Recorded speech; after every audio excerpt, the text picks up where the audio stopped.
1461년 10월 한양 저자거리의 현장. 1461년 10월의 한양. 가을이 깊어가면서 도성의 거리들은 더욱 차갑고 적막해졌습니다. 하지만 그 어느 날보다 저자거리에는 사람들이 몰려 있었습니다. 바로 이곳에 설치된 형장 때문입니다. 형장 중앙에는 한 남자가 결박당한 채 끌려 나오고 있었습니다. 그의 모습은 처참했습니다. 얼굴은 이미 고문의 흔적으로 얼룩져 있었고 몸 전체는 피투성이가 되어 있었습니다. 옷은 거의 헝겊 조각처럼 남아있고 몸에는 무수한 상처와 멍이 선명했습니다. 하지만 놀랍게도 그의 눈빛만은 흔들림이 없었습니다. 죽음 앞에서도 그는 눈을 부릅뜨고 있었고 그 눈동자에는 어떤 후회나 두려움도 비치지 않았습니다. 오히려 그것은 신념의 눈빛이었습니다. 의지의 눈빛이었습니다. 정종, 너는 영모를 꾀한 죄로 능지처참에 처한다. 집행관의 차가운 목소리가 울려 퍼졌습니다. 마치 사형 선고를 내리는 듯 무거운 목소리였습니다. 능지처참. 이 단어를 들은 순간 군중 속에서 작은 신음이 터져 나왔습니다. 사지를 찢어 죽이는 형벌. 조선에서 가장 끔찍한 형벌 중 하나입니다. 황제와 왕 같은 존재에게 반항하는 자, 즉 대역죄인에게만 내려지는 극형입니다. 그 형벌을 받는 사람의 죽음은 순간이 아닙니다. 오랜 고통의 시간입니다. 상반신이 움직이지 못하도록 고정된 채 팔과 다리가 천천히 그러나 확실하게 찢어지는 그 형벌. 그것을 받으면 수시간이 지나야 죽음에 이릅니다. 사람들의 반응은 제각각이었습니다. 누군가는 호기심 어린 눈으로 집중하고 있었습니다. 조선시대 공개 처형은 백성들을 위한 일종의 교육이었으니까요. 죽음의 결과를 직접 보여줌으로써 그런 죄를 저지르지 말도록 경고하는 것입니다. 누군가는 두려움에 떨며 고개를 돌리려 했습니다. 이런 장면은 사람의 마음에 깊은 상처를 남깁니다. 많은 사람들이 수년이 지난 후에도 이 날을 기억했을 것입니다. 그리고 또 누군가는 연민의 눈빛으로 바라보고 있었습니다. 형장에 서 있는 정종이 무엇을 했기에 이런 극형을 받아야 하는지 궁금해하는 눈빛. 혹시 그가 진정한 영모죄인인가 아니면 정치적 희생양인가 하고 생각하는 눈빛이었습니다. 그런데 그 군중 속에 한 여인이 있었습니다. 다른 사람들과는 달리 그녀는 천 한 조각으로 얼굴을 완전히 가렸습니다. 머리도 수건으로 감싸 누군지 알아볼 수 없게 가렸습니다. 그녀의 몸은 군중 속에서 가능한 한 작게 움츠려져 있었습니다. 자신의 존재를 감추려는 절실한 노력이 느껴졌습니다. 그녀의 손은 떨리고 있었습니다. 부들부들 떨리는 손. 그것은 추위 때문일 수도 있고 두려움 때문일 수도 있고 슬픔 때문일 수도 있습니다. 아마도 그 모든 것이 합쳐져 있었을 것입니다. 그리고 그녀의 눈에서는 끊임없이 눈물이 흘러내리고 있었습니다. 물론 천에 가려 다른 사람들에게는 보이지 않았습니다. 그녀의 눈물도, 그녀의 신음도, 그녀의 고통도 모두 천 안에 갇혀 있었습니다. 여보, 여보. 그녀는 입술을 깨물며 조용히 남편을 불렀습니다. 입술을 깨물되 너무 세게 물어 피가 맺혀 있었습니다. 하지만 그녀는 그것을 느낄 수 없었습니다. 그 정도의 통증은 지금 그녀의 가슴을 짓누르는 절망 앞에서는 무의미했으니까요. 그녀가 남편에게 부르는 목소리는 남편에게 닿지 않았습니다. 아니, 도달해서는 안 되었습니다. 만약 남편이 형장에서 아내의 목소리를 들었다면 그것만으로도 그는 완전히 무너져 내렸을 것입니다. 그 순간의 약함이, 형장의 다른 사람들에게 보일 약함이 남편으로서의 존엄을 상실시킬 것입니다. 그래서 그녀는 자신의 울음을 참고 자신의 목소리를 죽이고 오로지 가슴 속으로만 남편을 불러야 했습니다. 한때 조선에서 가장 사랑받던 공주였던 그녀. 할아버지 세종의 손가락 위에 놀며 자란 공주. 아버지 문종이 신하들의 반대를 무릅쓰고 30채의 집을 허물어 지어준 집에 살던 공주. 세상의 모든 사랑과 보호를 받으며 살던 그 공주가 지금 이렇게 남편의 처형을 숨어서 지켜보고 있었습니다. 으아! 형이 집행되는 순간 정종의 마지막 외침이 한양 하늘에 울려 퍼졌습니다. 하지만 그 외침 속에는 고통보다는 신념이, 절망보다는 의연함이 담겨 있었습니다. 여보, 그 외침을 들은 순간 천으로 가려진 여인이 거의 쓰러질 뻔했습니다. 옆에 있던 누군가가 팔을 잡아주지 않았다면 그녀는 그 자리에 무너져 내렸을 것입니다. 경애공주, 그것이 그녀의 이름입니다. 그리고 형장에서 처참하게 죽어가고 있는 저 남자는 바로 그녀의 남편 정종이었습니다. 1434년 한양의 경복궁 동궁, 당시 조선의 세자였던 문종의 처소에서 아이 울음소리가 울려 퍼졌습니다. 그것은 새 생명의 탄생을 알리는 신호였습니다. 후궁 권씨가 딸을 낳은 것입니다. 하지만 이 울음소리는 모두에게 기쁨을 주지 못했습니다. 왜냐하면 이 아이는 공주가 될 수 없는 아이였으니까요. 조선시대는 신분 체계가 극도로 엄격한 사회였습니다. 특히 왕실 내에서의 신분 구분은 마치 다른 나라의 사람처럼 대우가 달랐습니다. 왕과 왕비, 즉 중전 사이에서 태어난 딸만이 공주라는 칭호를 받을 수 있었습니다. 하지만 왕이 후궁에게서 낳은 딸은 옹주왕조라고 불렸습니다. 같은 왕의 피를 가진 딸이라도 어머니가 누구냐에 따라 신분이 완전히 달랐던 것입니다. 공주와 옹주, 이름은 비슷하지만 그들이 받는 대우는 하늘과 땅 차이였습니다. 공주는 왕실의 정통성을 이을 수 있는 존재로 취급받았지만 옹주는 왕실의 반계 혈족 정도로 여겨졌습니다. 결혼할 때도 공주는 귀한 신분의 양반과 결혼하지만 옹주는 상대적으로 낮은 신분의 남자와 결혼해야 했습니다. 혼수로 주어지는 재산도 달랐고 결혼 후 받는 예우도 달랐고 심지어 상장례를 치를 때까지도 그 예절의 격이 달랐습니다. 그것은 단순한 명칭의 차이가 아니라 인생 전체의 운명을 좌우하는 차이였습니다. 그래서 1434년 문종의 후궁 권씨가 낳은 이 여아는 태어나는 순간부터 옹주라는 이름으로 불릴 운명이었습니다. 아무리 영리하고 예쁜 아이라도, 아무리 세자의 딸이라도 어머니가 후궁이라는 사실 앞에서는 모든 것이 무의미했습니다. 하지만 세상은 때론 역설적입니다. 바로 이 아이의 탄생이 어머니를 후궁에서 중전의 지위로 올려놓게 될 것이기 때문입니다. 세종은 아들 문종의 배우자 선택 문제로 골치를 앓고 있었습니다. 문종이 이미 2번이나 결혼했기 때문입니다. 첫 번째 세자비는 휘빈 김씨였습니다. 기록에 따르면 그녀는 압승술이라는 주술에 깊이 빠져 있었습니다. 압승술이란 무엇일까요? 이는 벌과 개미를 이용해서 누군가를 해치는 주술을 의미합니다. 즉, 초자연적인 힘으로 남편인 세자를 해칠 의도가 있었다는 뜻입니다. 조선은 유교 국가였습니다. 유교에서는 왕비는 남편의 도움이 되는 현숙한 여인이어야 한다고 강조했습니다. 하지만 휘빈 김씨는 주술에 빠져 있었습니다. 이는 유교적 명분 아래서는 절대 용납될 수 없는 행동이었습니다. 결국 그녀는 폐비되고 파출당했습니다. 두 번째 세자비는 순빈 봉씨였습니다. 그녀에게는 더 큰 스캔들이 있었습니다. 기록에는 명시적으로 드러나지 않지만 당대의 기록들을 종합하면 그녀가 동성 간의 부적절한 관계에 연루되었다는 혐의가 있었습니다. 지금 기준으로도 놀라운 이 사건은 당시 조선에서는 상상할 수 없는 충격적인 스캔들이었습니다. 왕실의 위엄을 크게 손상시키는 사건이었기 때문입니다. 순빈 봉씨 역시 패출되었고 역사의 뒤안길로 사라졌습니다. 세종은 이제 깊은 고민 속으로 빠져들었습니다. 세자 문종의 배우자 선택이 이토록 어려운 일인가 싶었을 것입니다. 간택을 통해 엄격하게 선발하고 신분과 가문을 꼼꼼히 살펴서 고르고 골라 뽑은 며느리들이 연달아 문제를 일으켰습니다. 이번엔 어떻게 해야 하나? 세종의 생각은 답답했을 것입니다. 세 번째 간택을 한다면 백성들이 뭐라고 할까? 왕실이 배우자 선택도 제대로 못하는 건가? 하고 미워하지 않을까? 왕실의 체면도 말이 아니고. 그때 세종의 눈에 한 여인이 들어왔습니다. 바로 문종의 후궁이었던 권씨입니다. 권씨는 조용하고 단정한 성품을 가진 여인이었습니다. 화려한 미모나 야심 없이 조용히 자신의 위치를 지키는 여인이었습니다. 세종이 보기에 그녀는 왕비의 기질을 갖춘 여인으로 느껴졌을 것입니다. 하지만 세종이 진정으로 주목한 것은 권씨의 성품이 아니라 그녀가 이미 딸을 낳았다는 사실이었습니다.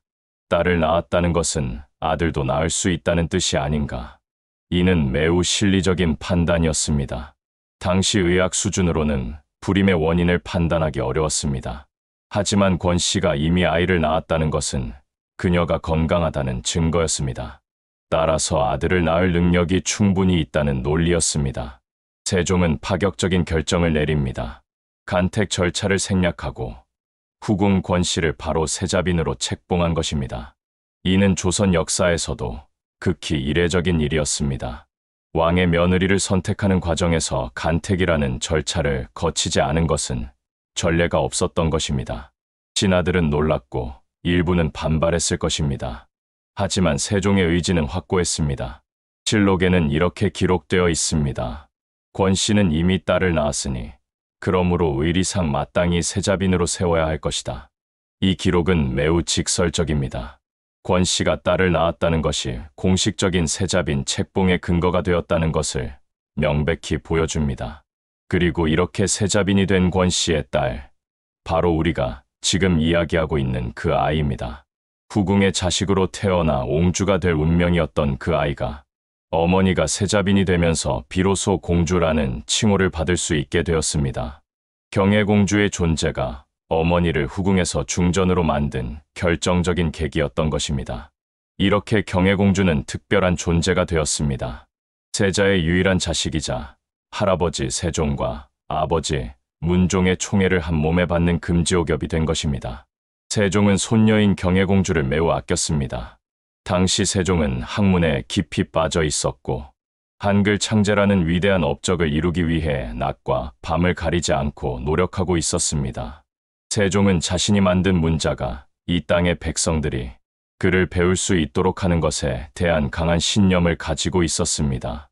그런 세종에게 어린 손녀 경혜공주의 웃음소리는 무엇보다 큰 위안이 되었을 것입니다. 처음으로 한글을 배우며 신기해하는 경혜공주의 얼굴, 할아버지가 만든 문자를 따라 쓰며 즐거워하는 그 모습, 그러한 순간들이 세종의 숨가쁜 업무 속에서 잠깐이나마 쉼표가 되었을 것입니다. 1441년 경혜공주가 7살이 되던 해였습니다. 궁궐 안에 기쁜 소식이 전해졌습니다. 세자빈 권 씨가 드디어 아들을 낳은 것입니다. 세종이 그토록 바라던 왕실의 후계자, 남자아이가 태어난 것이죠. 아들이다. 드디어 아들이 태어났다. 궁궐 안은 축제 분위기였습니다. 세종은 기뻐하며 손자의 이름을 지었습니다. 홍이라는 이름이었죠. 이 아이가 바로 훗날의 단종입니다. 경혜공주도 무척 기뻐했습니다. 6살 터울에 동생이 생긴 것이니까요. 어린 경혜공주는 갓 태어난 동생을 보며 이렇게 말했다고 합니다. 이제 내게도 동생이 생겼구나. 내가 잘 돌봐줄게. 하지만 이 행복은 단 하루도 지속되지 못했습니다. 동생이 태어난 바로 다음 날, 경혜공주의 어머니 권 씨가 산후병으로 갑자기 세상을 떠나고 만 것입니다. 어마마마, 어마마마. 7살 경혜공주의 울음소리가 궁궐을 뒤흔들었습니다. 하지만 어머니는 대답이 없었습니다. 이미 차갑게 식어가고 있었으니까요. 한창 어머니의 손길이 필요한 나이에 어머니를 잃은 경혜공주. 그녀의 슬픔은 말로 다 표현할 수 없었을 것입니다. 사실 경혜공주에게는 언니가 있었습니다. 하지만 그 언니는 돌도 되기 전에 일찍 사망했었죠. 그래서 경혜공주는 문종과 권 씨 사이의 유일한 딸이었던 것입니다. 어머니를 잃은 슬픔 속에서 문종은 더욱 딸을 아꼈습니다. 아버지로서의 사랑과 어머니의 빈자리를 채워주려는 마음이 함께 담긴 사랑이었습니다. 어머니 권 씨가 세상을 떠난 후 궁궐에는 2명의 아이가 남겨졌습니다. 7살의 경혜공주와 갓 태어난 남동생 홍이훗날의 단종. 이 남매는 태어나자마자 어머니 없이 자라야 하는 운명이었습니다. 경혜공주는 어린 나이였지만 동생을 무척 잘 돌보았습니다. 6살 터울이었기 때문에 경혜공주는 동생에게 거의 어머니 같은 존재였습니다. 동생이 울면 달래주고, 동생이 걸음마를 배울 때는 손을 잡아주고, 동생이 말을 배울 때는 정성껏 가르쳐 주었습니다. 할아버지 세종과 아버지 문종도 이 남매를 각별히 아꼈습니다. 특히 세종은 두 손주가 함께 노는 모습을 보며 흐뭇해했다고 합니다. 저 아이들은 서로가 서로에게 의지가 되어줄 것이다. 세종의 이 말은 예언처럼 현실이 됩니다. 앞으로 이 남매는 서로가 유일한 혈육으로서 의지하며 살아가게 되니까요. 하지만 그 의지가 필요한 이유가 너무나 비극적인 상황들 때문이었다는 것을 당시에는 아무도 몰랐습니다. 1450년 1월, 경혜공주가 16세가 되던 해였습니다. 드디어 경혜공주의 혼인이 결정되었습니다. 당시 세자였던 문종과 할아버지 세종은 공주의 남편감을 고르는 데 심혈을 기울였습니다.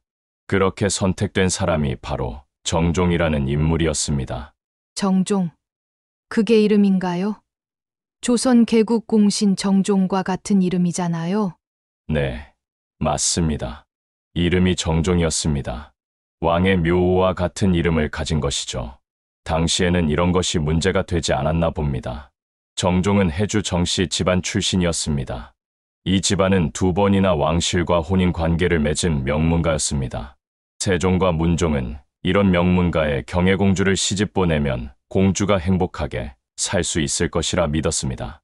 혼인식은 성대하게 치러졌습니다. 조선 왕실의 공주 혼례는 그 자체로 큰 행사였으니까요. 하지만 경혜공주가 혼인한 지 한 달도 채 되지 않아 비극이 시작됩니다. 1450년 2월, 할아버지 세종이 세상을 떠난 것입니다. 할아버지, 할아버지. 경혜공주는 오열했습니다. 자신을 그토록 아껴주셨던 할아버지가 떠나신 것입니다. 세종은 32년이라는 긴 세월 동안 조선을 다스렸고 한글을 창제하고 과학기술을 발전시키는 등 위대한 업적을 남겼습니다. 하지만 경혜공주에게 세종은 그저 따뜻한 할아버지였습니다. 세종의 뒤를 이어 아버지 문종이 왕위에 올랐습니다.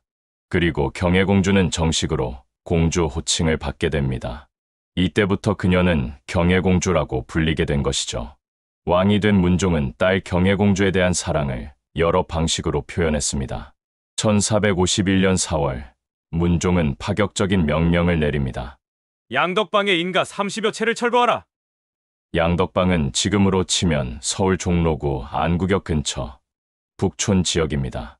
당시 경복궁과도 멀지 않은 명당 중의 명당이었죠. 문종은 왜 이런 명령을 내린 걸까요? 바로 딸 경혜공주를 위한 신혼집을 지어주기 위해서였습니다. 당시 경혜공주는 남편 정종의 집에서 살고 있었습니다. 하지만 문종의 눈에는 그 집이 마음에 들지 않았던 것 같습니다. 자신의 소중한 딸이 더 좋은 집에서 살기를 바랐던 것이죠. 하지만 이 결정에 신하들이 반대하고 나섰습니다. 전하, 사람이 사는 집을 허물면 백성들의 원망이 클 것입니다. 그곳에 사는 사람들은 어디로 가란 말입니까? 부디 이 명을 거두어 주소서. 신하들의 반대는 거셌습니다. 하지만 문종은 뜻을 굽히지 않았습니다. 경혜는 내 딸이다. 내 딸을 위해 좋은 집을 지어주는 것이 무엇이 잘못되었는가? 결국 문종은 신하들의 반대를 무릅쓰고 경혜공주의 신혼집 짓기를 강행했습니다. 이 일화는 문종이 경혜공주를 얼마나 사랑했는지를 보여주는 대표적인 사례입니다. 왕이 신하들의 반대를 무릅쓰고까지 밀어붙인 일이었으니까요. 하지만 이 사랑의 집이 훗날 경혜공주와 단종에게 비극의 무대가 될 줄은 아무도 몰랐습니다. 1452년 5월, 경혜공주에게 세상이 무너지는 소식이 전해졌습니다. 아버지 문종이 세상을 떠난 것입니다. 문종은 원래 건강이 좋지 않았습니다. 세자 시절부터 병약했고 할아버지 세종의 상을 3년 동안 치르면서 몸이 더욱 나빠졌습니다. 조선시대에는 상중에 엄격한 복제옷을 거친 삼배로에서 입고 자기 위에서만 자고 고기를 먹지 않는 등의 예식을 지켜야 했기 때문입니다. 그래서인지 문종은 왕위에 오른 후에도 계속 약해졌습니다. 결국 왕위에 오른 지 겨우 2년 3개월 만에 세상을 떠나고 말았습니다. 아버지, 아버지. 경혜공주는 통곡했습니다. 이제 겨우 18세였습니다. 어머니를 일찍 여의고 할아버지마저 떠나보냈는데 이제 아버지까지 잃은 것입니다. 그녀의 인생이 흙으로 만든 성처럼 무너져 내리는 것 같은 기분이었을 것입니다. 한번 무너지기 시작한 모래성은 손가락 한 번의 터치로도 완전히 붕괴됩니다. 경혜공주도 마찬가지였습니다. 더 큰 문제는 동생 홍위의 나이였습니다. 당시 홍희는 겨우 12세였습니다. 이 어린 나이에 조선의 왕이 되어야 했던 것입니다. 12세, 아직 목소리도 어린 나이, 사춘기 문제로 고민하는 나이, 그 나이에 왕이 되는 것이 무엇을 의미하는지 생각해 봅시다. 왕이 된다는 것은 단순히 왕관을 쓴다는 의미가 아닙니다. 그것은 국가의 모든 결정을 내려야 한다는 뜻입니다. 전쟁이 날 때 결단을 내려야 하고 백성들의 생사가 달린 명령을 내려야 합니다. 하지만 12세의 단종이 그런 결정을 할 수 있을 리 없었습니다. 당시 조선의 관례상 이런 경우 어린 왕의 나이가 들 때까지 섭정왕왕을 대신해 나라를 다스리는 사람을 두거나 유력한 신하들이 협력해서 국정을 보았습니다. 이렇게 12세의 단종이 왕위에 올랐습니다. 왕이 된 단종은 무척 외로웠을 것입니다. 12살, 아직 어머니 품이 그리운 나이. 그런 나이에 왕이 되어 무거운 왕관을 써야 했습니다. 그 위에 주변에는 자신을 노리는 세력들이 있었습니다. 권력을 차지하기 위해 호시탐탐 기회를 노리는 사람들이 있었던 것입니다. 혼자라고 느끼는 왕의 마음은 어땠을까요? 단종은 자주 경혜공주의 집을 찾았습니다. 누나, 내가 또 왔어. 어서 와라, 동생. 경혜공주는 동생을 반갑게 맞이했습니다. 세상에 남은 유일한 혈육이었으니까요. 매형 정종도 단종을 잘 대해주었습니다. 정종은 자신의 처남이 왕이기도 하지만 동시에 고작 12살의 어린 아이라는 것을 알고 있었습니다. 단종은 누나의 집에서 왕으로서의 무게를 잠시 내려놓고 평범한 12살 소년으로 돌아갈 수 있었습니다. 누나와 함께 놀고 형부와 함께 웃고 그냥 아이답게 지낼 수 있었습니다. 그것은 단종에게 가장 소중한 시간이었을 것입니다. 하지만 이 평화는 오래가지 못했습니다. 1년도 채 되지 않아 더 큰 폭풍이 몰려올 것이었으니까요. 1453년 10월 10일 밤, 경혜공주의 집은 평소와 다름없이 조용했습니다. 단종은 이날도 누나의 집에 머물고 있었습니다. 그것은 평범한 가을밤이었습니다. 아마도 초승달이 떴을 것입니다.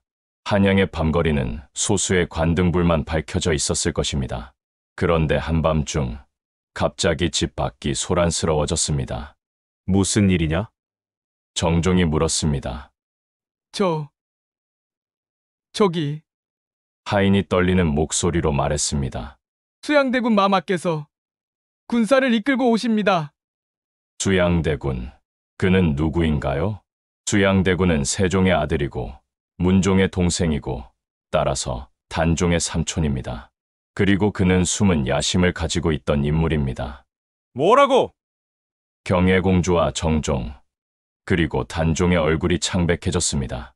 곧이어 집 안으로 난입한 수양대군과 그의 군사들, 마치 영화 속의 장면처럼 무장한 군인들이 대거 들어왔습니다.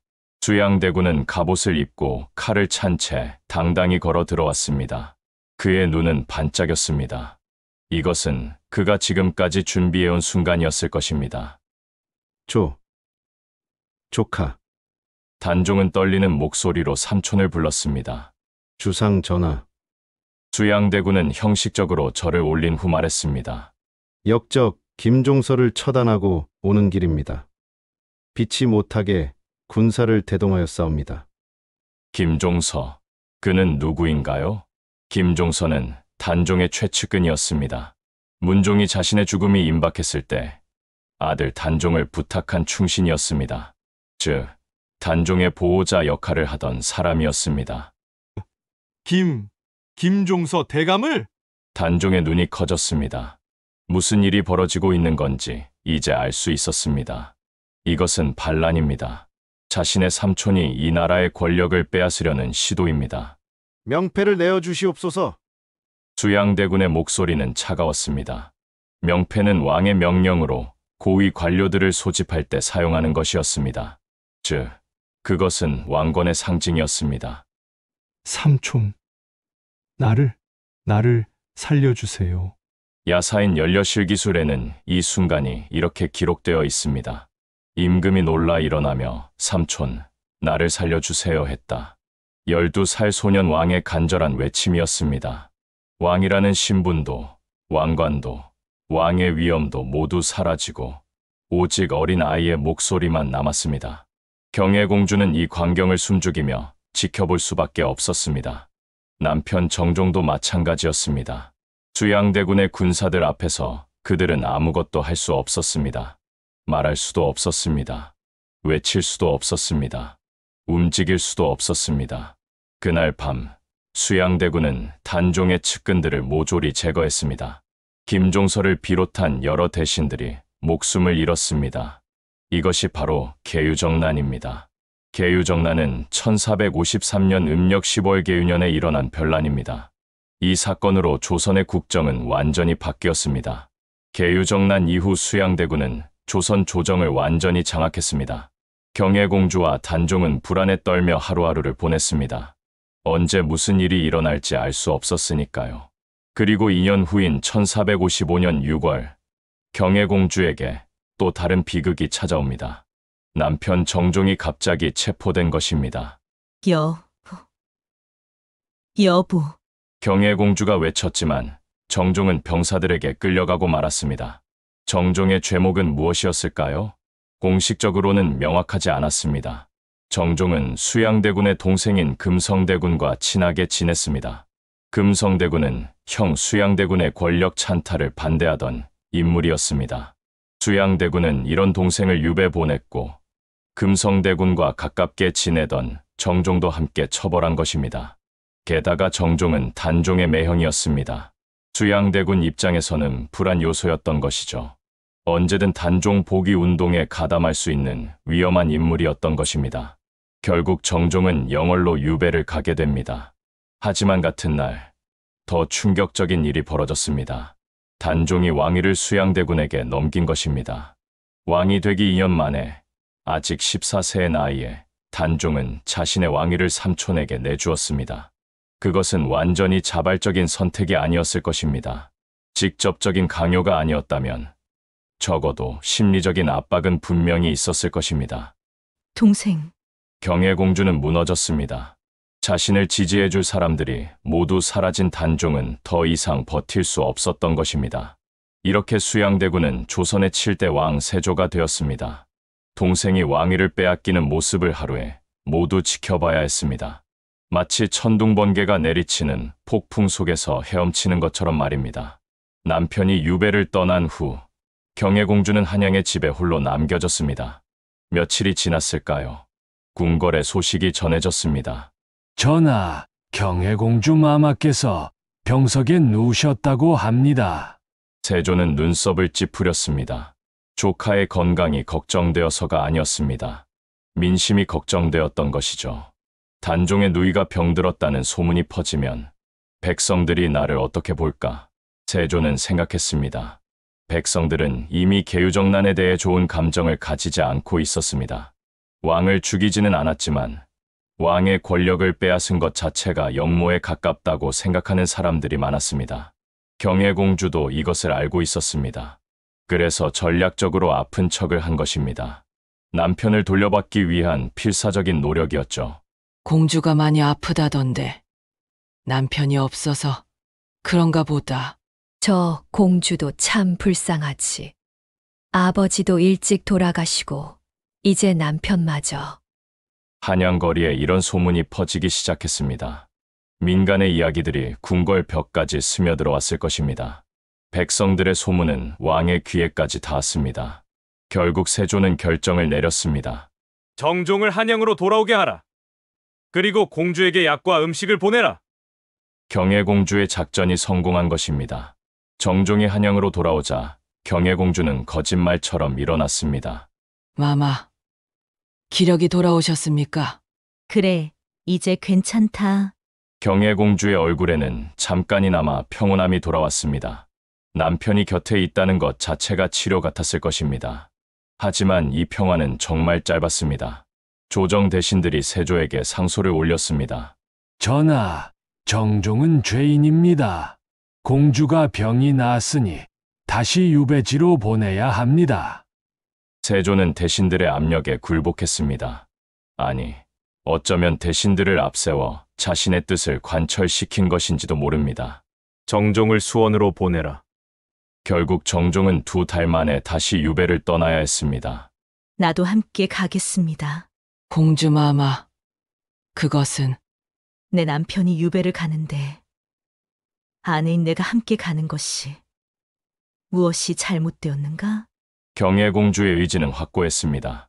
당시 유배는 죄인에게 내려지는 형벌이었습니다. 가족이 함께 가는 것은 매우 드문 일이었죠. 특히 공주라는 신분으로 유배지를 따라간다는 것은 전례가 없는 일이었습니다. 하지만 경혜공주는 개의치 않았습니다. 세상이 무너지는 상황에서 남편만은 지키고 싶었던 것입니다. 남편에 대한 사랑, 그것이 그녀를 움직였습니다. 세조도 이를 허락했습니다. 공주를 유배지로 보낼 수는 없지만 자발적으로 간다는데 막을 명분도 없었습니다. 게다가 경혜공주는 죄인이 아니었으므로 세조는 최소한의 예우를 해주었습니다. 가마를 제공하고 시중을 들 노비 몇 명과 매월 음식을 보내주기로 한 것입니다. 경혜공주와 정종은 수원으로 향했습니다. 여보, 이렇게까지 하지 않아도 말씀 마세요. 당신이 있는 곳이 제가 있어야 할 곳입니다. 부부는 서로를 바라보며 눈물을 흘렸습니다. 얼마나 슬픈 장면이었을까요? 한때 왕실의 공주였던 그녀가 지금은 죄인의 아내로서 유배지를 따라가고 있었습니다. 하지만 수원에서의 생활도 오래가지 못했습니다. 조정 대신들이 또다시 문제를 제기했습니다. 수원은 안양과 너무 가깝습니다. 더 먼 곳으로 보내야 합니다. 이는 정치적 계산입니다. 경혜공주가 한양에 너무 가깝다면 단종 복위, 운동을 꾸미는 세력들이 그녀를 이용할 수 있다고 생각한 것입니다. 결국 정종과 경혜공주는 김포의 통진으로 다시 이동해야 했습니다. 한양에서 더 멀어진 것입니다. 마치 점점 더 깊은 밤 속으로 빨려 들어가는 것 같았을 것입니다. 통진에서의 생활은 궁궐과는 비교도 할 수 없을 만큼 열악했습니다. 집은 궁궐의 호화로운 저택이 아니라 시골집이었고 음식도 제한적이었고 옷도 낡아갔습니다. 하지만 경혜공주는 불평하지 않았습니다. 남편과 함께 있을 수 있다는 것만으로도 감사했습니다. 마마, 이런 곳에서 어떻게? 나이 많은 시종이 말했습니다. 괜찮다. 이것도 삶이니까. 경혜공주는 스스로를 다독이며 하루하루를 버텼습니다. 시골집 마당에서 물을 깃고 밥을 지었습니다. 한때 30채의 집을 허물어서 지어진 저택에서 살던 공주가 이제는 작은 시골집에서 직접 살림을 했습니다. 그럼에도 불구하고 그녀의 얼굴에는 깊은 주름이 졌습니다. 걱정의 주름이었습니다. 남편의 안전을 걱정하는 주름이었습니다. 1456년 세조 즉위 2년째 되는 해였습니다. 한양에서 또 다른 사건이 터졌습니다. 바로 단종 복위 운동이었습니다. 성삼문, 박팽년, 이계, 하의지, 유성원, 유응부, 이들 6명의 충신들은 세조를 제거하고 단종을 다시 왕위에 올리려는 계획을 세웠습니다. 단종 전하는 정당한 왕이십니다. 수양대군이 찬탈한 왕위를 되찾아야 합니다. 그들의 신념은 확고했습니다. 세조의 왕위는 불법적인 찬탈이었다고 생각했던 것입니다. 하지만 거사는 사전에 발각되고 말았습니다. 영모다! 영모를 꾸민 자들을 잡아라! 사육신은 모두 체포되어 혹독한 고문을 받았습니다. 누가 배후에 있느냐? 단종이 이 일을 알고 있었느냐? 고문관의 질문에 성삼문이 대답했습니다. 그렇다. 주상 전하께서도 아셨다. 이 말은 단종에게 치명적이었습니다. 세조는 단종을 더욱 철저히 감시하기 시작했습니다. 그리고 이 사건의 파장은 김포 통진까지 미쳤습니다.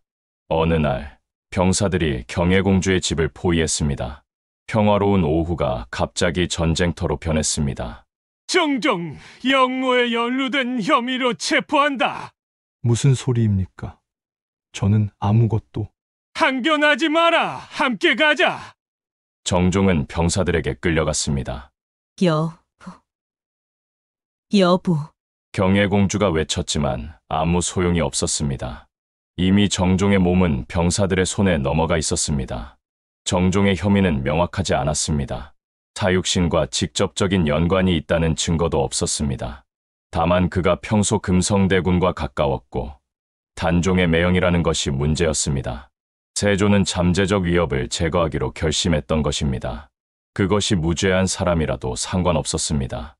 권력의 위협이 될 가능성만 있어도 충분했습니다. 한양으로 끌려간 정종은 신문을 받았습니다. 내가 승려와 만나 역모를 꾸몄다는 증언이 있다. 그것은 사실이 아닙니다. 거짓말을 하지 마라. 고문이 시작되었습니다. 고문실의 장면은 끔찍했을 것입니다. 뼈가 부러지고 살이 찢어지는 고통이 계속되었습니다. 한 줄기의 피가 바닥에 흐르고 비명 소리가 울려 퍼졌을 것입니다. 그럼에도 불구하고 정종은 끝까지 부인했습니다. 그것은 사실이 아닙니다. 그의 목소리는 점점 약해졌지만 의지는 꺾이지 않았습니다. 하지만 고문이 계속되자 정종의 태도가 바뀌었습니다. 고문관이 다시 물었을 때 정종은 담담하게 말했습니다. 내가 충신이 되어 죄를 받았으니 어찌 아픔이 있으리요. 더 이상 변명하지 않겠다는 뜻이었습니다. 오랜 유배 생활과 끊임없는 핍박에 지친 정종은 자신의 죽음을 받아들인 것입니다. 그것은 고결한 죽음이었습니다. 무죄를 주장하지 않고 자신의 신념을 지키며 죽음을 맞이하려는 결연함이 묻어났습니다. 1461년 10월, 세조는 최종 판결을 내렸습니다. 정종을 능지처참에 처하라. 능지처참. 사지를 찢어 죽이는 극형이었습니다. 그것은 최악의 죽음이었습니다. 형이 집행되는 날, 한양 저자거리에는 많은 사람들이 모였습니다. 흰 옷 입은 백성들, 관리들, 그리고 호기심으로 온 사람들까지. 그 군중 속에 천으로 얼굴을 가린 여인이 있었습니다. 바로 경혜공주였습니다. 여보, 미안해요. 제가 공주여서, 제가 단종의 누이여서 당신이 이렇게... 경혜공주는 입술을 깨물며 남편의 마지막 모습을 지켜봤습니다. 눈물은 천 안에서 흐르고 있었습니다. 그것이 다른 사람들에게 보이지 않도록 하기 위해 그녀는 계속 입술을 깨물었습니다. 형이 집행되었습니다. 으아! 정종의 마지막 외침이 한양 하늘에 울려 퍼졌습니다. 여보, 경혜공주는 속으로 남편을 불렀습니다. 하지만 그녀의 목소리는 남편에게 닿지 못했습니다. 결국 정종은 그렇게 처참하게 죽음을 맞이했습니다. 경혜공주는 그 광경을 끝까지 지켜봤습니다. 눈물로 범벅이 된 채로 남편이 죽은 후 경혜공주에게는 더 큰 비극이 기다리고 있었습니다. 1457년 6월 21일, 단종이 상왕 자리에서마저 쫓겨나 노상군으로 강등되었습니다. 그리고 영월로 유배를 가게 되었습니다.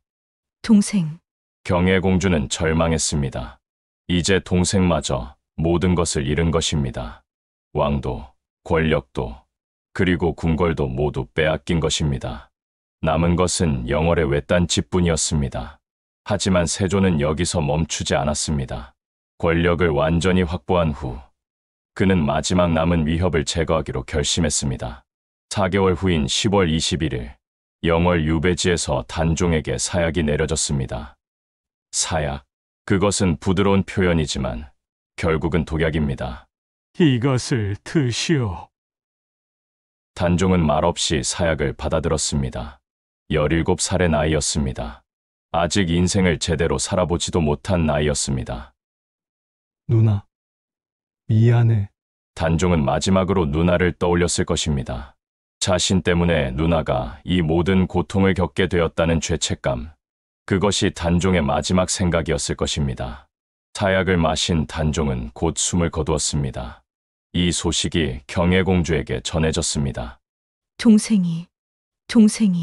경혜공주는 말을 잇지 못했습니다. 할아버지, 아버지, 남편에 이어 이제 유일한 혈육인 동생마저 잃은 것입니다. 경혜공주의 나이는 고작 23살이었습니다. 23살에 이미 모든 것을 잃었습니다.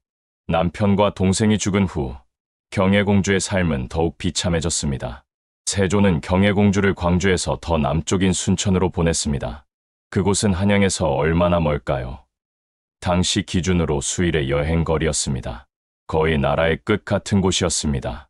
그리고 경혜공주 부부의 집 주변에 높은 담장을 둘렀습니다. 아무도 드나들지 못하게 하라. 집 안에 우물을 파서 밖으로 나갈 필요가 없게 만들었습니다. 마치 자급자족하는 감옥처럼 말입니다. 음식은 열흘에 한 번씩 문 밖에 놓아두었습니다. 그마저도 최소한의 양이었을 것입니다. 심지어 바깥문을 자물쇠로 잠가버렸습니다. 경혜공주는 말 그대로 감옥에 갇힌 것과 다름없었습니다. 이것이 내 삶인가? 경혜공주는 하늘을 올려다보며 한숨을 쉬었습니다. 한때 조선에서 가장 사랑받던 공주였던 그녀. 할아버지 세종과 아버지 문종의 총애를 받으며 자란 금지옥엽이었던 그녀가 이제는 세상과 단절된 채 살아가야 하는 처지가 된 것입니다. 담장 너머로는 해가 뜨고 지고 계절이 바뀌고 있었습니다. 하지만 경혜공주는 그것을 제대로 볼 수 없었습니다. 하지만 경혜공주에게는 아직 희망이 있었습니다. 바로 자식들이었습니다. 남편 정종이 죽었을 때 경혜공주에게는 2명의 자식이 있었습니다. 첫째 아들 정미수는 당시 3살이었고 경혜공주는 둘째 아이를 임신한 상태였습니다. 경혜공주와 정종 부부는 결혼한 지 9년 만에 첫 아이를 가졌습니다. 왜 이렇게 늦었을까요? 결혼 후 한 달 만에 할아버지 세종이 돌아가셔서 경혜공주는 3년상을 치렀습니다. 조선시대에는 상중에 부부관계를 갖지 않는 것이 엄격한 예법이었습니다. 세종의 3년상이 끝난 지 한 달 후, 이번에는 아버지 문종이 세상을 떠나 또 3년상을 치러야 했습니다. 그 후에는 계유정난이 일어나고 유배 생활이 시작되었습니다.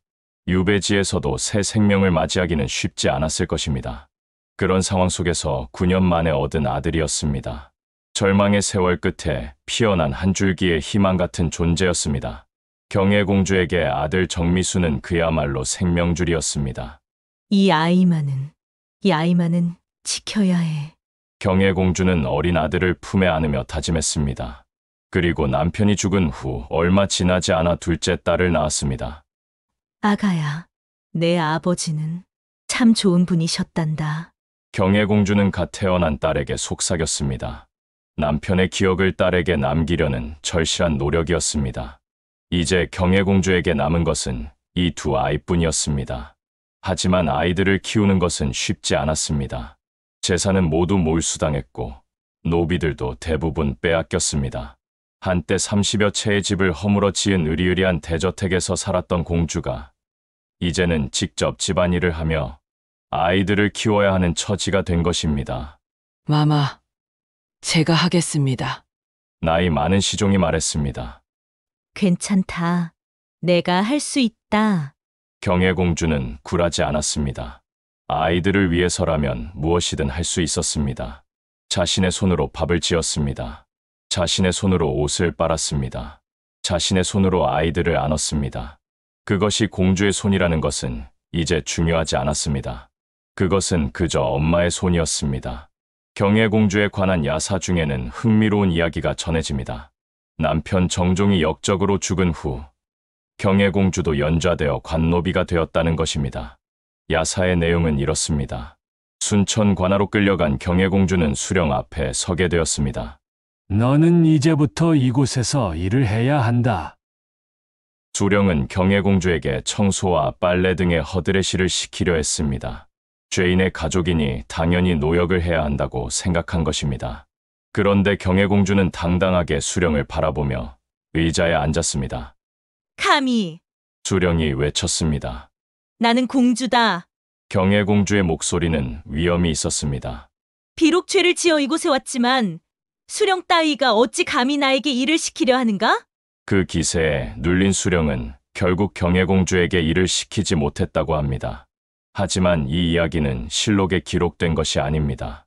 조선 중기 학자 윤근수가 쓴 월정집이라는 책에 나오는 야사입니다. 실제로 경혜공주가 관노비가 되었다는 공식 기록은 없습니다. 당시 정황상으로도 맞지 않는 부분이 많습니다. 그렇다면 왜 이런 이야기가 전해지는 걸까요? 이는 당시 사람들의 정서를 보여줍니다. 경혜공주가 겪은 시련을 백성들이 매우 불쌍하게 여겼고 그 원인을 제공한 세조를 미워하는 마음이 컸다는 것을 알 수 있습니다. 경혜공주의 비극적인 삶은 백성들의 기억 속에 깊이 새겨졌고 그래서 이런 야사들이 만들어진 것입니다. 마치 대대손손 전해지는 설화처럼 말입니다. 그것은 경혜공주에 대한 민간의 심정적 지지, 그리고 동정이 담긴 것이었습니다. 그렇다면 실제로 경혜공주는 남편이 죽은 후 어떻게 되었을까요? 정종이 처형당한 후 세조는 환관을 순천으로 보냈습니다. 정종의 아내를 데리고 오라. 세조가 경혜공주를 불러들인 것입니다. 이것은 무엇을 의미할까요? 한 가지 해석은 세조가 경혜공주를 다시 통제하에 두려고 했다는 것입니다. 남편이 죽었으니 더 이상 위험하지 않겠지만 혹시 모를 상황에 대비하려는 것이었을 것입니다. 또 다른 해석은 세조가 경혜공주에게 어느 정도의 예우를 해주려고 했다는 것입니다. 결국 그녀는 왕실의 공주였으니까요. 경혜공주는 3살 아들과 갓 태어난 딸을 데리고 한양으로 향했습니다. 7년 만에 돌아온 한양. 하지만 경혜공주의 마음은 무거웠습니다. 삼촌을 다시 봐야 하는구나. 동생을 죽이고 남편을 죽인 삼촌. 경혜공주는 그를 증오했지만 동시에 두려워했습니다. 그리고 무엇보다 아이들을 위해 참아야 했습니다. 드디어 경혜공주는 세조 앞에 섰습니다. 궁궐의 어딘가. 아마도 숙수만왕이 정무를 보는 방이었을 것입니다. 공주가 왔구나. 세조의 목소리를 들은 경혜공주는 온몸이 떨렸습니다. 하지만 겉으로는 담담함을 유지했습니다. 예, 전하. 많이 고생했겠구나. 세조의 말에 경혜공주는 아무 대답도 하지 못했습니다. 그때 실록에는 이렇게 기록되어 있습니다. 임금이 매우 불쌍히 여기고 눈물을 흘렸다. 세조가 울었다는 것입니다. 정말 세조가 진심으로 조카를 불쌍히 여긴 걸까요? 아니면 민심을 의식한 연기였을까요? 진실은 알 수 없습니다. 하지만 분명한 것은 세조가 경혜공주를 더 이상 위협적인 존재로 보지 않았다는 것입니다. 남편도 죽고 동생도 죽었습니다. 경혜공주는 이제 세조에게 아무런 위협이 되지 못했습니다. 그래서 세조는 경혜공주에게 어느 정도의 예우를 해주기로 결정했습니다. 공주와 그 자식들을 연좌시키지 말라. 세조의 명령이었습니다. 정종은 역적으로 죽었지만 경혜공주와 자식들은 그 죄에 연루되지 않도록 한 것입니다. 이것은 경혜공주에게 큰 의미가 있었습니다. 조선시대에는 대역죄인의 가족이 함께 처벌받는 경우가 많았으니까요. 특히 연좌제도라는 제도 아래 죄인의 자식들도 노비가 되는 경우가 대부분이었습니다. 하지만 세조는 아이들의 신분을 지켜주었습니다. 세조는 계속 말했습니다. 경혜공주는 문종의 딸이며 죄가 없다. 집과 노비를 주어라. 경혜공주는 다시 한양에서 살 수 있게 되었습니다. 그리고 최소한의 생활을 유지할 수 있는 재산도 받았습니다. 왜 세조는 이런 결정을 내렸을까요? 여러 이유가 있을 것입니다. 첫째, 세조는 왕실의 권위를 매우 중요하게 생각했습니다. 경혜공주는 비록 정종의 아내였지만 동시에 왕실의 공주였습니다. 그녀를 너무 비참하게 대하면 왕실의 권위가 실추될 수 있었습니다. 둘째, 민심도 고려해야 했습니다. 백성들은 경혜공주를 불쌍하게 여기고 있었습니다. 세조는 이미 단종을 죽이면서 많은 비판을 받고 있었습니다. 더 이상 민심을 잃을 수는 없었습니다. 셋째, 개인적인 감정도 있었을 것입니다. 세조도 형 문종의 자식이었습니다. 조카의 고통을 보면서 느꼈을 죄책감이나 연민이 없었다고는 할 수 없습니다. 그래서 세조는 경혜공주에게 최소한의 예우를 해준 것입니다. 한양으로 돌아온 경혜공주는 세조가 준 집에서 2 아이와 함께 생활했습니다. 경제적인 어려움은 어느 정도 해결되었습니다. 하지만 경혜공주의 마음은 편하지 않았습니다. 매일 밤 그녀는 악몽에 시달렸습니다. 여보, 동생. 꿈속에서 남편과 동생이 나타나 그녀를 불렀습니다. 누나, 왜 그곳에 있어? 당신 어떻게 삼촌의 도움을 받을 수 있어? 경혜공주는 꿈에서 깨어나 식은땀을 흘렸습니다. 낮에는 세조가 베푼 은혜로 생활하면서도 밤에는 남편과 동생을 떠올리며 죄책감에 시달렸습니다. 이것이 옳은 것일까? 경혜공주는 자신에게 물었습니다. 남편과 동생을 죽인 사람에게 도움을 받으면서 사는 것이 맞는 것일까? 그것은 도덕적 딜레마였습니다. 아이들을 위해 살아가야 한다는 현실과 죽은 남편과 동생을 배반한다는 죄책감 사이의 갈등이었습니다. 하지만 아이들을 생각하면 다른 선택지가 없었습니다. 엄마, 3살 아들 정미수가 경혜공주를 불렀습니다. 왜 그러니? 배고파요? 그래. 엄마가 밥 줄게. 경혜공주는 아들에게 밥을 주며 눈물을 삼켰습니다. 이런 생활이 몇 년 계속되었습니다. 낮과 밤이 반복되었고 계절이 바뀌었고 아이들은 자라났습니다. 1461년 경혜공주의 나이 27살이 되던 해 경혜공주는 중대한 결심을 합니다. 나는 절로 가겠다. 마마, 그게 무슨 말씀이십니까? 내 결심은 확고하다. 경혜공주는 머리를 깎고 비구니가 되기로 결정한 것입니다. 이것은 충동적인 결정이 아니었습니다. 몇 년간 밤마다 악몽으로 시달리며 이 딜레마 속에서 시달리며 내린 결정이었습니다. 아이들은 어쩌시려고요? 아이들은 정의왕후께 부탁하마. 정의왕후는 세조의 아내였습니다. 즉, 경혜공주의 조카의 아내였습니다. 경혜공주는 정의왕후를 찾아갔습니다. 왕후마마, 부탁이 있습니다. 무엇인가? 제 아이들을 부디 잘 돌봐주십시오. 공주, 어디 가시려고? 저는 속세를 떠나려 합니다. 정의왕후는 놀랐습니다. 공주, 아직 젊은데. 그리고 아이들이. 아이들 때문에 이렇게 부탁드리는 것입니다. 경혜공주의 눈에는 눈물이 가득했습니다. 저는 더 이상 이곳에 있을 수 없습니다. 매일 밤 남편과 동생이 제게 묻습니다. 왜 그들을 죽인 사람의 도움을 받으며 사느냐고. 정의왕후는 말문이 막혔습니다. 경혜공주의 고통이 이토록 깊었다는 것을 이제 깨달았습니다. 하지만 아이들은 달라요. 아이들은 아무 죄가 없습니다. 제발 아이들만은 보살펴 주십시오. 정의왕후는 고개를 끄덕였습니다. 알았네. 아이들은 내가 돌보겠네. 감사합니다. 감사합니다. 경혜공주는 깊이 절을 올렸습니다. 며칠 후 경혜공주는 절로 떠났습니다. 3살 아들과 1살 딸을 남겨둔 채 엄마, 아들 정미수가 경혜공주를 따라가려 하자 정의왕후가 아이를 안아 올렸습니다. 아이고, 모르긴 몰라도 엄마가 잠깐 다녀올 거야. 하지만 경혜공주는 돌아보지 않았습니다. 돌아본다면 아이들을 두고 떠날 수 없었기 때문입니다. 절에 도착한 경혜공주는 머리를 깎고 비구니 대열에 섰습니다. 나는 더 이상 경혜공주가 아니다. 나는 모든 것을 내려놓는다. 경혜공주는 세상과의 인연을 끊기로 결심했습니다. 경혜공주가 절로 들어간 후 한양 궁궐에는 애도의 분위기가 흘렀습니다. 공주 마마께서 삭발하셨다고 합니다. 이 소식은 빠르게 퍼져나갔습니다. 세조는 경혜공주가 절에 들어갔다는 소식을 듣고 한동안 말이 없었다고 합니다. 공주가. 세조의 얼굴에는 복잡한 감정이 떠올랐습니다. 후회, 죄책감, 아니면 안도. 그것은 아무도 알 수 없는 일입니다. 그렇다면 경혜공주의 아이들은 어떻게 되었을까요? 경혜공주가 남긴 약속대로 정의왕후는 2 아이를 정성스럽게 키웠습니다. 아들 정미수는 나중에 출가하여 승려가 되었고 딸은 왕실의 신분에 맞게 길러져 재혼을 하게 됩니다. 어린 아이들 입장에서 어머니를 잃은 슬픔은 얼마나 컸을까요? 하지만 정의왕후의 사랑으로 그들은 성장할 수 있었습니다. 경혜공주는 절에서 몇십 년을 더 살았습니다. 매일 새벽에 일어나 불경을 외웠고 낮에는 기도를 드렸습니다.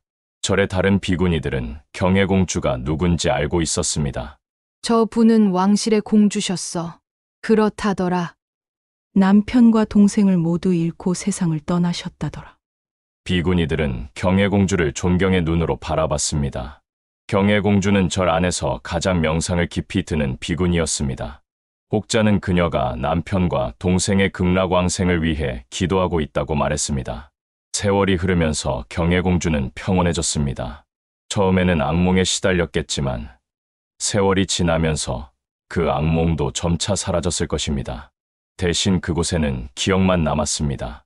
할아버지 세종의 따뜻한 손길, 아버지 문종의 사랑, 동생 단종의 웃음소리, 그리고 남편 정종의 목소리, 그 모든 기억이 절의 벽에 스며 있었을 것입니다. 세월이 흘러 조선시대도 끝나고 근대에 접어들었습니다. 경혜공주에 관한 이야기는 점차 사람들의 기억에서 사라져갔습니다. 조선시대에는 경혜공주의 비극이 많은 사람들에게 회자되었습니다. 세종의 손녀가 그렇게 불행하게 살았단 말이야? 비극의 공주라고들 부른다더라. 정말 안 됐네. 자신의 잘못도 아닌데. 백성들은 경혜공주를 기억했습니다. 그리고 그녀의 고통의 원인인 세조를 비난했습니다. 하지만 시간이 지나면서 그 이야기는 역사의 뒤안길로 사라졌습니다.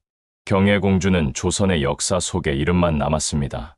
정확한 사망 날짜도 기록되지 않았고 그녀의 일대기를 정리한 책도 별로 없습니다. 그저 단종의 누나, 정종의 아내, 그리고 한때 비군이었던 공주로만 기억되었습니다. 그렇다면 우리는 왜 지금 경혜공주를 기억해야 할까요? 경혜공주의 삶은 단순한 비극의 이야기가 아닙니다. 그것은 시대의 폭력과 개인의 불행이 만나는 지점을 보여주는 이야기입니다. 경혜공주는 자신의 신분으로 인해 피해자가 되었습니다. 왕실의 공주라는 신분이 계유정난이라는 정치 투쟁 속에서 그녀를 불행하게 만든 것입니다. 권력 투쟁에 휩쓸렸던 것이죠. 하지만 동시에 경혜공주는 자신의 선택으로 삶을 대면한 인물입니다. 남편 정종을 따라 유배지로 가기도 하고 남편이 죽은 후 아이들을 키우며 살기도 했습니다. 그리고 결국 자신의 고통을 견디지 못해 절로 들어가기도 했습니다. 그 모든 선택이 그녀 자신의 것이었습니다. 강제된 선택이 아니라 자신의 신념과 가치관에 따른 선택이었습니다. 경혜공주의 삶은 우리에게 묻습니다. 시대의 폭력 앞에서 우리는 어떻게 살아야 하는가? 개인의 불행과 사랑은 어떤 의미를 가지는가? 죽음 앞에서 우리는 어떻게 자신의 존엄성을 지킬 수 있는가? 경혜공주가 남긴 것은 무엇일까요? 첫째, 그녀는 남편에 대한 사랑의 증거를 남겼습니다. 유배지를 따라가고 처형을 지켜보고 남편이 죽은 후에도 그를 기억했습니다. 부부의 사랑이 무엇인지를 보여주었습니다. 권력과 지위가 없어도 오직 사랑만으로 함께하겠다는 의지를 보여주었습니다. 둘째, 그녀는 모성의 또 다른 의미를 보여주었습니다. 아이들을 위해 남편이 죽인 자의 도움도 받으며 살았고 결국 아이들의 미래를 위해 자신을 포기했습니다. 모성이 단순히 아이를 낳고 기르는 것이 아니라 아이의 행복을 위해 자신을 희생할 수 있는 것임을 보여주었습니다. 셋째, 그녀는 시대의 피해자임에도 불구하고 인간의 존엄성을 지켰습니다. 모함받으면서도 끝내 자신을 지켰고 수령 앞에서 나는 공주다라고 말하고 세조 앞에서 자신의 고통을 숨기지 않았습니다. 어떤 상황에서도 자신이 인간이라는 사실을 잊지 않았습니다. 경혜공주가 정확히 언제 죽었는지는 기록에 남아있지 않습니다. 다만 그녀가 절에서 오래 머물렀다는 것은 알려져 있습니다. 아마도 60대 또는 70대까지 살았을 것으로 추정됩니다. 어느 날 누군가 절을 방문했을 때 한 비구니가 명상에 잠겨 있었다고 합니다. 그녀의 얼굴에는 평온함이 있었습니다. 주름진 얼굴에는 고통보다는 평온함이 비치고 있었습니다. 수십 년의 고통과 원한을 벗어던진 경혜공주. 마침내 그녀는 평온을 찾은 것일지도 모릅니다. 경혜공주의 삶을 요약하면 이렇습니다. 세종의 사랑받는 손녀로 태어나 문종의 아끼는 딸로 자라 정종의 아내가 되어 결혼 한 달 만에 할아버지를 잃고 아버지마저 잃으면서 동생이 왕이 되고 남편이 역모로 죽고 동생이 사약을 받게 되는 비극 속에서 오직 아이들을 위해 살다가 결국 절로 들어가 세상과의 연을 끄는 여인, 그것이 바로 경혜공주입니다. 조선에서 가장 사랑받던 공주는 조선에서 가장 큰 비극을 감당해야 했습니다. 하지만 그녀는 그 비극 속에서도 인간의 존엄성을 잃지 않았습니다. 사랑을 잃지 않았습니다. 희망을 잃지 않았습니다. 역사 속에서 오래 잊혀있던 그 이름을 다시 불러봅니다. 경혜공주. 1434년에서 1480년대 어딘가까지 살았던 그 여인. 그녀는 확실히 조선 최고의 공주였고 동시에 조선 최고의 비극을 살아낸 여인이었습니다. 그녀의 삶은 끝났지만 그녀의 이야기는 지금도 우리에게 말을 걸고 있습니다. 당신이라면 어떻게 하겠는가? 당신의 사랑은 얼마나 깊은가? 당신은 어떤 신념을 위해 살고 있는가? 경혜공주는 그 질문들을 던지며 우리의 영혼을 깨웁니다.